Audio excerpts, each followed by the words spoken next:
Alrighty. Good morning, Pagosa. It's Friday. It's the 27th of December. Hope everyone had a great Christmas. And here we are at the Pagosa Springs Medical Center again this morning with Dr. Rhonda Webb, CEO and Chief Medical Officer, and Dr. Barry Holcomb, Pulmonary Critical Care Doctor here at the hospital. And thanks for inviting me over. How are you doing, you guys? Hey, thanks for having us. Thanks for having us. Yeah, You we're bet. excited about this. I'm going to turn it over to Dr. Holcomb in just a minute. We're thrilled that Dr. Barry Holcomb has joined us. He was practicing in Durango.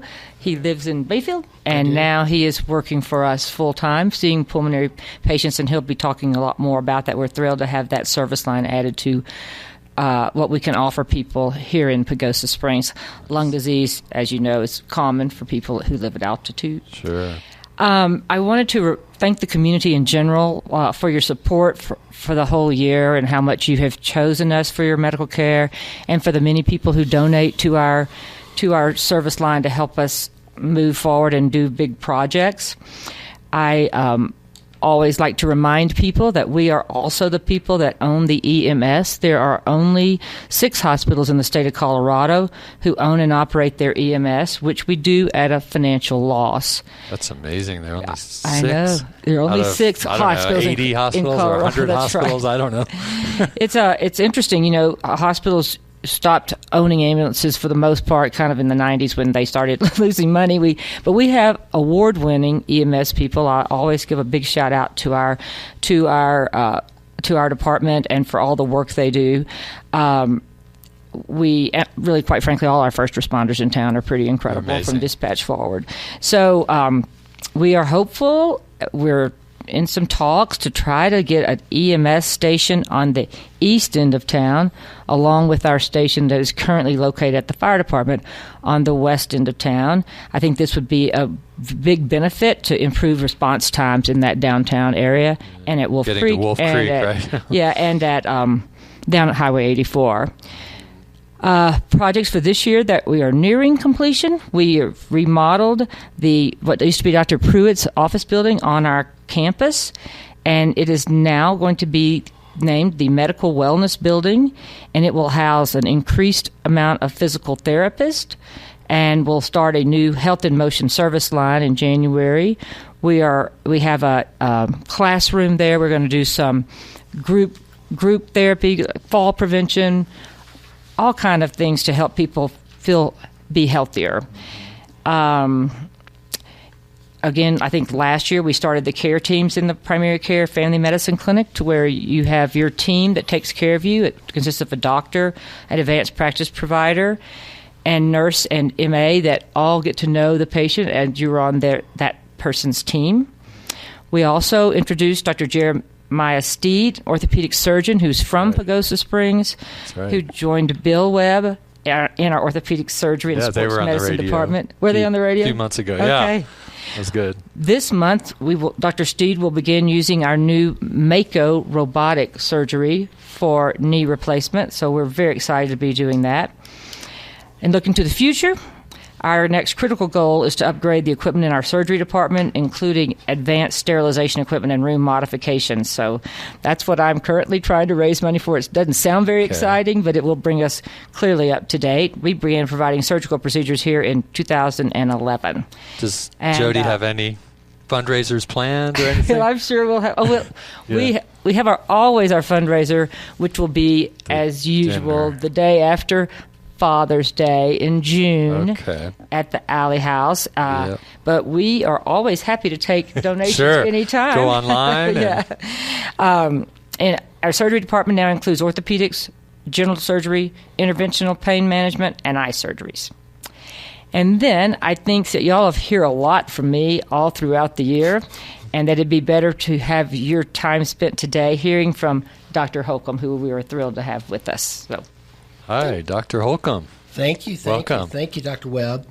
Well, hey, everybody. My name is Barry Holcomb. I am a pulmonary critical care physician. I'm also an internal medicine physician. I've been in the Four Corners area since 2015. I trained at the University of Colorado in Denver, and then I did my pulmonary and critical care training back in Dr. Webb and I's neck of the woods in the South at Vanderbilt University in Nashville. Nice. We've been pretty much out west. My family and I moved out here about 30 years ago. I actually grew up 45 minutes down the road from Dr. Bill Webb in Mississippi. And How about that? My father moved us out to Colorado in 1990. Oh, wow. My parents live up in Grand Junction. Oh, nice. So I came out west, and I've pretty much been out west ever since. I absolutely love the Rocky Mountains. I'm a big mountain biker and skier and fly fisherman, and just love the lifestyle out here. Do you like country music? Actually, you were in Nashville for a little not while. A big country music fan, but I do. As my dad taught me, he said, Barry, you don't have to like it, but you have to respect it. Yeah, there you go. Good advice. That's good advice. So what is pulmonary critical care? So pulmonology, I'll do them separate. So pulmonology is a subspecialty of internal medicine that deals with lung diseases, all variety of lung diseases, COPD, which is usually a smokers-related lung disease that causes long-term issues with shortness of breath and cough and really impaired quality of life. I take care of a lot of asthma, scar tissue in the lungs, which is what we call pulmonary fibrosis.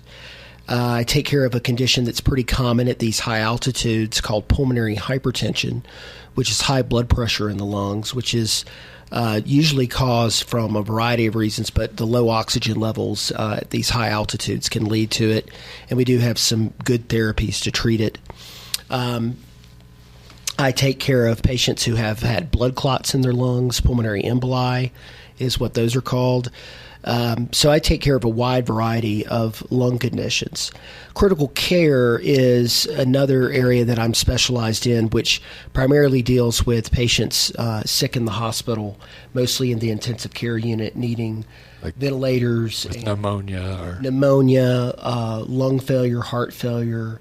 That was my line of work before I moved to the Durango area. I was an ICU doctor in Phoenix before I moved here. Was that during the pandemic too? I was before the pandemic. Before. I was mostly an outpatient physician during the pandemic.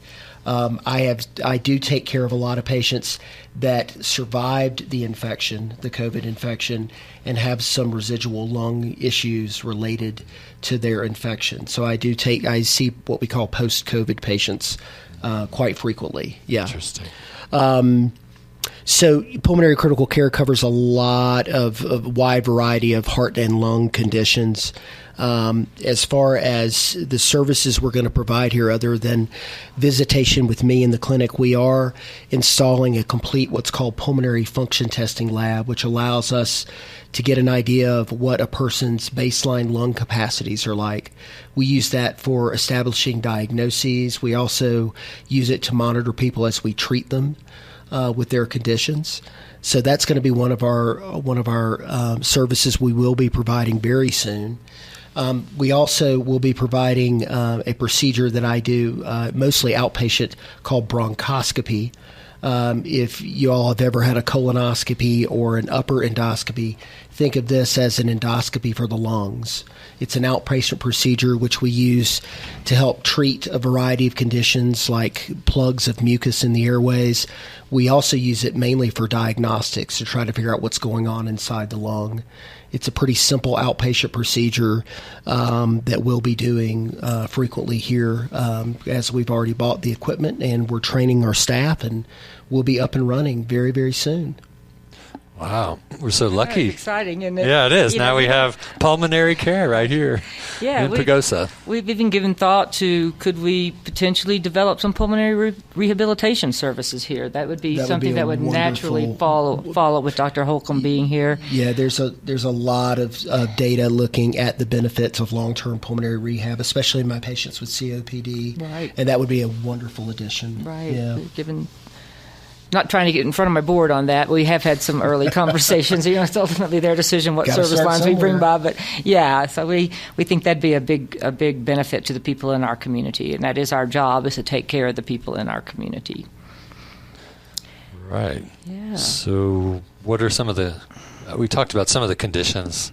Are there, specifically, like what should I'm really people look out interested for? to hear more about the pulmonary hypertension piece of this, because you see pulmonary hypertension not at altitude, right? But, sure. But nothing like we see it here. It's totally different. We see it a lot here. Yeah. So, pulmonary hypertension is actually an area of long-term interest for me. I used to do basic and clinical research in pulmonary hypertension back in my academic days at Vanderbilt. Pulmonary hypertension is basically a tightening of the blood vessels that come out of our heart and go into the lungs. If it's mild and short-lived, it's usually asymptomatic. But when people come to these high altitudes, especially if they have any other heart or lung conditions, and also if they have sleep apnea, which is also something I take care of a lot of, it causes those blood vessels in the lungs to tighten down, which makes it harder for the heart to push the blood through the lungs.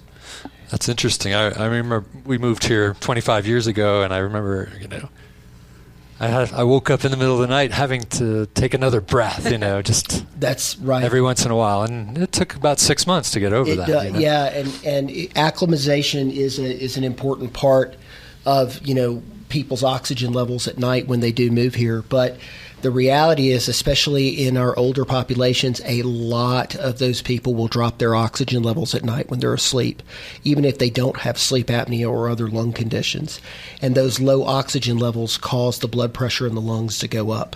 So if you monitor, so you would then assess their low oxygen levels with a study, and if they qualified, you put them on oxygen. That is exactly right. That is when we see people. Pulmonary hypertension is both a clinical diagnosis, and we also make the diagnosis based off a procedure called an echocardiogram, which is an ultrasound of the heart. It allows us to get an estimate of what the blood pressure is in the lungs. And if it is elevated, then we start an evaluation. And one of the key components of that evaluation is seeing what people's oxygen levels are while they are asleep. Does our overall blood pressure go up from sea level up to higher altitude? So systemic blood, we don't typically see elevations in systemic blood pressure with the high altitude and the lower oxygen content in the air. It's mainly in the lungs. Interesting. That's a natural physiologic process, but in some people it's excessive. I was talking to someone who lived here all his life and worked hard and all that, and he said they always admire my lungs. They're like, really, is that possible? Your lungs could be larger if you're like generations here in the high altitude? We do see, for the folks that are very, very active and athletic in these mountain climates, we do see increases in their lung capacities. Oh wow! I didn't know that. God gave us a lot of extra lung. We don't most regular adults don't use more than 75 or 80% of their total lung capacity. And as people get into shape, as they hike and ski and bike and all the other things we do out here, we do see increases in lung capacity. That's interesting. If we have time, one other thing I wanted to ask you to talk about a little bit, Dr. Holcomb. When we did that program down at Liberty Theater and you presented things, you talked about our infusion center and how you had already been sending patients with orders over here to receive infusions. And is it immunotherapy for some disorders? That is correct. So we have a couple of actually these days it's one large group of patients that we are now caring for with a variety of medicines that we call immunotherapies, meaning these therapies help basically modify or modulate a person's immune system so that we can control their disease better. These medicines you're seeing advertisements on television and radio all the time. One of them is called Xolair. Another one is called Dupixent. Yes. They are on TV a lot. Yes, they are. And there's a reason they are on TV a lot. Is because they are very widely used and they're very lucrative for the pharmaceutical companies. I imagine. But I will tell you guys, these therapies have been life-changing for my severe asthmatics. Most of them are a subcutaneous shot, kind of like an insulin shot that diabetics give themselves. A lot of the treatments are started at a local infusion center until the patient feels comfortable enough giving themselves their own shots at home. Most of them are once a month. One of them is twice a month. But I have a lot of patients that have been started on these therapies, and it has changed their lives with regards to controlling their allergies and their asthma. So that is something that cool. we have actually, before I even came to Pagosa, I was sending patients to the Infusion Center here who live in Pagosa for those therapies. Mm-hmm. And so we're going to augment that now that I'm here and ramp that up significantly. Our Infusion Center, as you all probably know, is located in our Cancer Center, and we are thrilled to offer these treatments for patients close to home, saving them driving to Durango for absolutely. care. Right. That's amazing. Well, we'll take a quick break and get back to our hospital show here in just a few minutes. Want to thank our sponsors. So hang in there. We'll be right back. We're back here at the Pagosa Springs Medical Center, 970-731-3700. A little while ago, we were talking about, all the care that you have here. And, I highly recommend if you don't have a primary physician, call the hospital and get set up because they're great. Thank you. And the clinic, too, is, very convenient. Right? Yeah, thank you very open much. 5 days a week. And I tell people all the time I have the best job in the world. I get to lead an amazing group of people who just really want to take good care of the people under our care in our community. We are moving toward not just thinking just about taking care of people when they're in their sick phase, but helping people to make good decisions to move toward that overall wellness and, be that dietary modification, more exercise, things like that can help people feel better. Quitting smoking. That's coming from the lung doctor here, Dr. The lung doctor, yeah. I just had to get my 2 cents. That's good. Thank you. In there. Very good. So, if you're just joining us, we're here at the Pagosa Springs Medical Center with Dr. Rhonda Webb, CEO and CMO. Also, Dr. Barry Holcomb, who's joined the hospital as Pulmonary Critical Care Doctor. And a new service they're providing here, which is fantastic. We're excited about it. Another for sure. one, right? Yeah, it's great watching this growth. It's hard to believe this hospital opened in 2008. Wow! And we've come this far. And so fast. Long before I was here, but they did a great job getting the hospital started and keeping it open like it was a toddler at the beginning. Because hospitals are difficult to run. They cost a lot of money to run, but the level of care we give here is pretty incredible for this small community, and our medical staff and all of our staff really are very devoted to doing what they can to help make people healthy. Oh, yeah. It's fantastic. And expanding next door, that looks like that's going to be a 2025 event, early 2025 with into the medical wellness program? Yeah, the wellness program. Yes, we are just waiting on our CO, and we will start the move over to there. Once we get that certificate of occupancy, they did well on all their inspections, and we will be having an open house probably when the weather is less erratic, maybe about in March or something, where we have snow, but it's warmer, and so we'll be doing that, having an open house for the community. And for those people who have been in that building before, I don't think you'll believe the transformation that has occurred. I can kind of tell from the outside even. It looks just painting it better. Look good. I know. We have to do this remodel in stages because of the cost, of course. So we had just done the bottom floor. We would have to have an elevator to remodel the second floor, and we're just not in a financial position to do that yet. But really happy to be able to expand physical therapy. Hope to offer occupational therapy, and just really excited about what we can do to educate our community over there. Oh, yeah. So, again, thank you guys. Dr. Barry Holcomb, really nice to meet you. My pleasure. And Dr. Rhonda Webb, thanks for letting me join you guys here at the hospital. You had a good lunch, huh? Yeah, good. Yeah, it's, always a good lunch. We were talking the other day, my wife and I had lunch here, and It's fantastic. It's priced well, and it's delicious. It really is. Yeah. That's right. So, and you always see like nice people too. Yeah, great to hear. Right. Well, thanks for coming over, Will. We really appreciate you bet. it. Anytime, and thank you guys for your time. I know you're busy, and wishing you guys a Happy New Year. Happy New Year All right. to you. You too. We'll see y'all later, and thanks for tuning in to Good Morning Pagosa on the Wolf.